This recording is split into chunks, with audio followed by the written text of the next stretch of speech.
नमस्कार, मैं अमरेश कुमार अपने YouTube चैनल पर आप सभी का स्वागत करता हूं।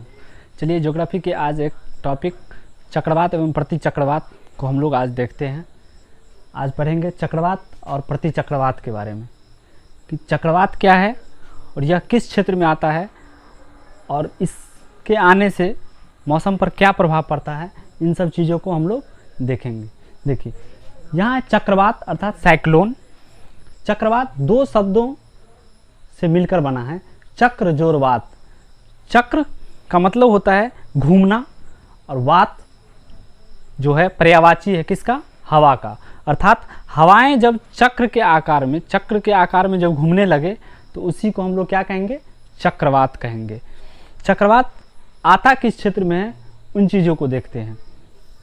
चक्रवात पृथ्वी के उत्तरी गोलार्ध और दक्षिणी गोलार्ध दोनों क्षेत्र में आते हैं।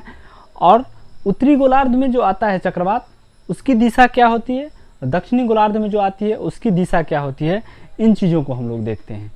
कोई ऐसा भूभाग है जहाँ पर ताप अधिक है, मान लिया जाए कि मरुस्थलीय एरिया है और उसके आसपास का क्षेत्र जो है वो या तो समुद्री एरिया है या इस क्षेत्र में जंगल हैं। यदि आसपास के क्षेत्र में जंगल है या जलीय क्षेत्र है तो उस क्षेत्र में हवा में नमी होगी, और हवा में यदि नमी होगी तो निश्चित रूप से वो हवा क्या होगा? ठंडा होगा। और जिस क्षेत्र में यदि मरुस्थलीय क्षेत्र है या कोई ऐसा क्षेत्र है जो खाली स्थान है, वहाँ पर हवाएं गर्म होगी, और गर्म होने के बाद जो ही इस क्षेत्र में ताप अधिक होगा तो ताप अधिक होने के बाद हवा क्या होगा? धीरे धीरे हल्का होकर के ऊपर जाएगी। अर्थात यदि हवाएं हल्का होकर के ताप अधिक होने के कारण ऊपर जाएगी तो इस क्षेत्र में दाब क्या होगा? घट जाएगा।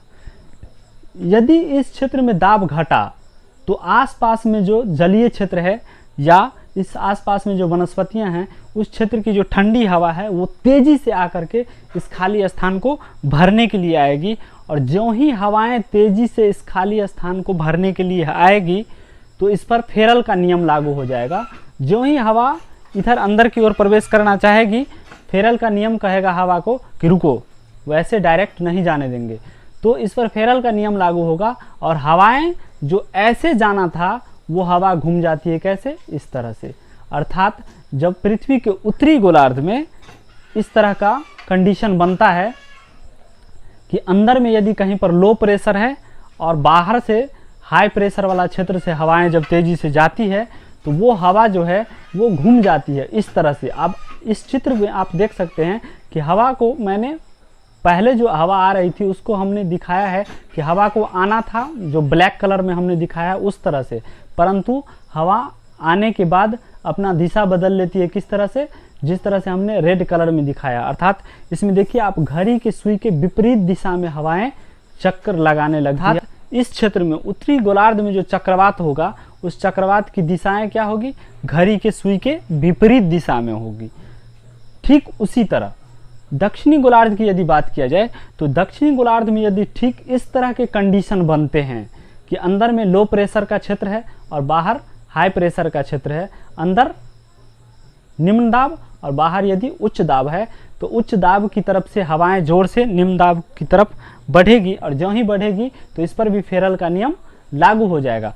परंतु फेरल का नियम कहता है कि उत्तरी गोलार्ध में हवाएं अपनी दाहिनी ओर घूमती है, जबकि दक्षिणी गोलार्ध में हवाएं अपनी बाईं ओर घूमती है। देखिए कि हवा को इस तरह से आना था, हवाएं इस तरह से जाना था, परंतु उस पर फेरल का नियम लागू हुआ और हवाएं अपनी बाईं ओर घूम गई। अर्थात दक्षिणी गोलार्ध में जो चक्रवात की दिशा होगी वो होगी घड़ी के सुई के दिशा में, अर्थात क्लॉकवाइज होगी। दक्षिणी गोलार्ध में चक्रवात की दिशा क्लॉकवाइज होगी, जबकि उत्तरी गोलार्ध में चक्रवात की दिशा एंटी क्लॉकवाइज होगी। तो ये प्रश्न पूछ लिया जाता है। उसके बाद प्रश्न पूछा जाता है कि ये जो चक्रवात है उस चक्रवात के जो ये बीच वाला क्षेत्र है जो लो प्रेशर का जोन है, इस क्षेत्र को हम लोग क्या कहते हैं? तो चक्रवात के आंख या उसे चक्षु कहते हैं। चक्रवात के चक्षु या आंख कहते हैं, क्योंकि इस क्षेत्र में आंख सी आकृति बनती है। देखिए इस तरह से आकृति बनती है जो आंख के समान दिखाई देती है। और यदि आंख के समान दिखाई देती है तो इसकी खासियत ये है कि यदि कोई व्यक्ति कहीं चक्रवात आया, यदि कोई व्यक्ति इस चक्रवात के इस क्षेत्र में आँख वाला क्षेत्र में आकर यदि खड़ा हो जाता है तो उस व्यक्ति को कहीं कुछ होने वाला नहीं है, क्योंकि ये जो चक्रवात का आँख है वो बिल्कुल शांत जोन होता है। इस क्षेत्र में किसी प्रकार की हलचल नहीं रहती है। तो हम लोग देखें कि फेरल के नियम के कारण उत्तरी गोलार्ध में चक्रवात जो है वो घड़ी के विपरीत दिशा में घूमती है, जबकि दक्षिणी गोलार्ध में चक्रवात घड़ी के दिशा में घूमती है। अर्थात दक्षिणी गोलार्ध में चक्रवात क्लॉकवाइज, जबकि उत्तरी गोलार्ध में एंटी क्लॉकवाइज होती है। अब पूछा जाता है कि ये चक्रवात की जो आकृति है वो किस प्रकार की होती है।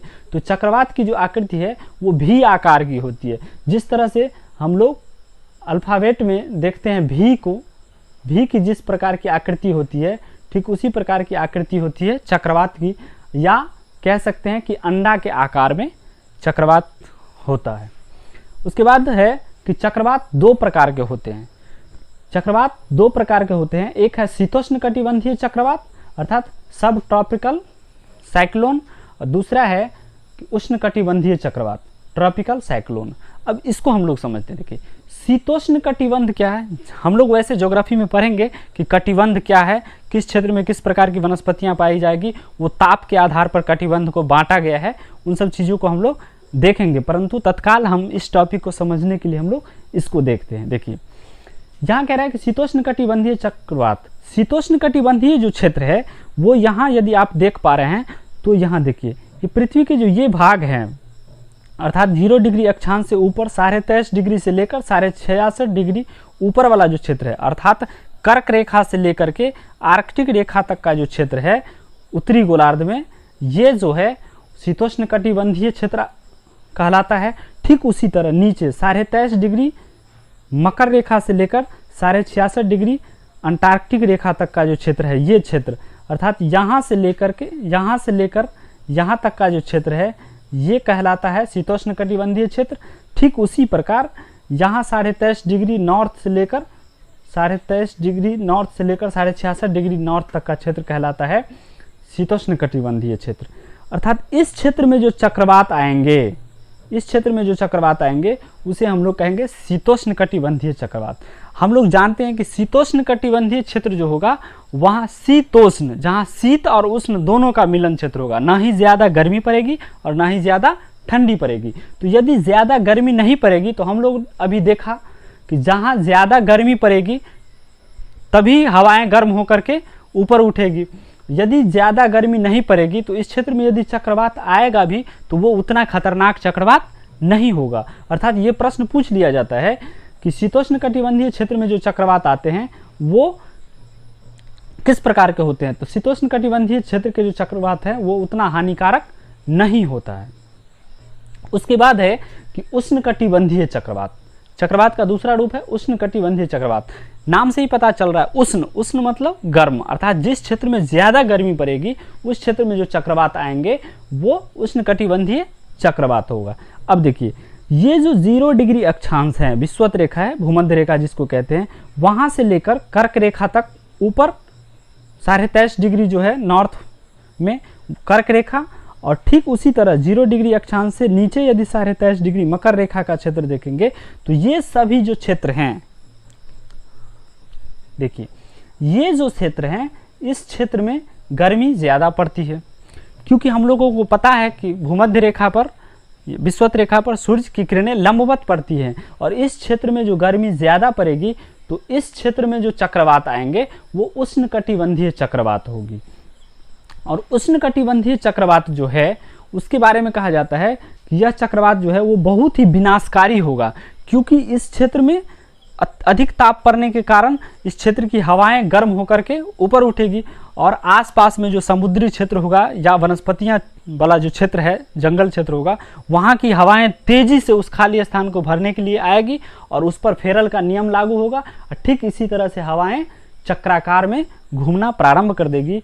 और यह जो होता है उष्ण कटिबंधीय चक्रवात वो बड़ा ही विनाशकारी होता है, और इन चक्रवातों को अलग अलग क्षेत्र में अलग अलग नामों से हम लोग जानते हैं। देखिए हिंद महासागर में, उसके साथ साथ अरब सागर और बंगाल की खाड़ी क्षेत्र में जो चक्रवात आता है उसे साइक्लोन कहा जाता है।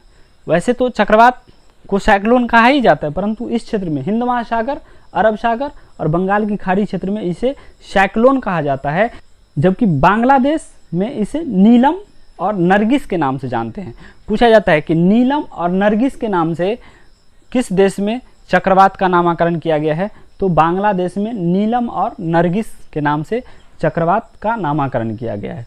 ऑस्ट्रेलिया के पूर्वी तट पर इस चक्रवात को विली विली कहा जाता है। उष्णकटिबंधीय चक्रवात को ऑस्ट्रेलिया के पूर्वी तट पर विली विली कहा जाता है। इसके साथ ही दक्षिण चीन सागर और जापान सागर जो है, अर्थात दक्षिण चीन सागर और जापान सागर, चीन और जापान के जो पूर्वी तट है वहाँ पर इस चक्रवात को टाइफून नाम से जाना जाता है। और कई बार प्रश्न पूछे गए हैं कि टाइफून जो है वो किस क्षेत्र में आने वाला चक्रवात है, तो दक्षिण चीन सागर और जापान सागर में। इसके साथ ही टाइफून से एक बात और याद रखिएगा कि टाइफून की जो रफ्तार होती है वो 250 किलोमीटर प्रति घंटा की रफ्तार होती है, अर्थात यह सबसे ज़्यादा गति वाला चक्रवात है और बहुत ही ज़्यादा खतरनाक होता है। उसके साथ है कि यूएसए अर्थात United states of America, America के पूर्वी तट पर जो चक्रवात आता है उसे टार्नेडो कहते हैं। टार्नेडो बड़ा ही खतरनाक चक्रवात है। खतरनाक वह इस दृष्टिकोण से है कि टार्नेडो जब आता है तो अमेरिका के तट से टकराने के बाद उस क्षेत्र में भयानक तूफान लेकर आता है, इसके साथ ही भारी बारिश करवाती है। और कहा जाता है कि इसका जो ऊपरी हिस्सा होता है, इसकी आकृति इस प्रकार की होती है, इसकी आकृति इस प्रकार की होती है, अर्थात कीप के समान इसकी आकृति हो जाती है। और ये वाला जो क्षेत्र है वो कपासी मेघ से जुड़ा होता है, कीप की आकृति में आ जाती है। और इसका ऊपर वाला जो क्षेत्र होता है टार्नेडो का, वो कीप की आकृति में आ जाता है। टार्नेडो जो है वो जब समुद्र से होकर गुजरती है तो समुद्र के में आने के बाद इसकी ये नीचे वाली जो आकृति है, कीपाकार आकृति, वो पूंछ के समान समुद्र को टच करती है और यहाँ से पानी को बड़ी तेजी में खींचती है। और कहा जाता है कि इसी आकृति को जल स्तंभ कहते हैं, जल स्तंभ कहते हैं, क्योंकि ये स्तंभ का मतलब खूंटा।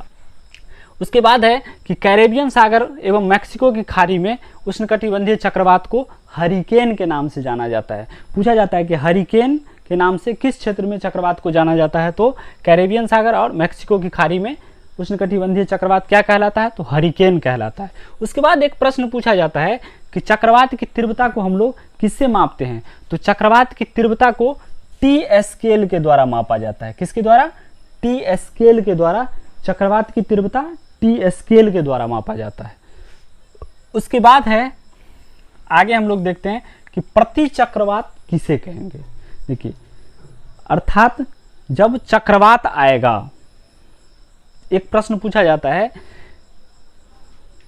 कि वायु दाब मापी जो होता है, बैरोमीटर जो है, उस बैरोमीटर में यदि बैरोमीटर के पारा अचानक धाराशाही हो जाए तो वो किस चीज़ को इंगित करता है। अचानक यदि धाराशाही हुआ है, इसका मतलब है कि वहाँ पर का प्रेशर क्या हुआ है, घटा है। और जो ही प्रेशर घटेगा तो निश्चित रूप से उस क्षेत्र में चक्रवात आएगा।